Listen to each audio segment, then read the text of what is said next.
চিল্লাতেছিস কেন? তুমি দেখো না, হ্যাঁ? তুমি নাকি ভাবিরে কইছে বাচ্চা কাচ্চা নিয়ে আইতে? এই বাচ্চা কাচ্চা নিয়ে আইতে কইছো কি লাগা? কেন আবার তোমার জন্য? আমার জন্য মানে? আমি কি বাচ্চা কাচ্চা ধুয়ে দিয়ে পানি খামু?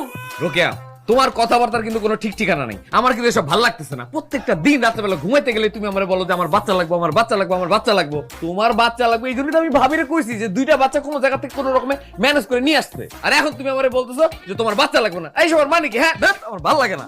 ওরে অলসের বাচ্চা রে, আমি কইছি আমার বাচ্চা লাগবে মানে আমার পেটে থেকে যে বাচ্চা হইব ওই বাচ্চা লাগবে। আর আরেকজনের বাচ্চা আমার লাগবে কেন? এই বাচ্চা দিয়ে আমি কি করব?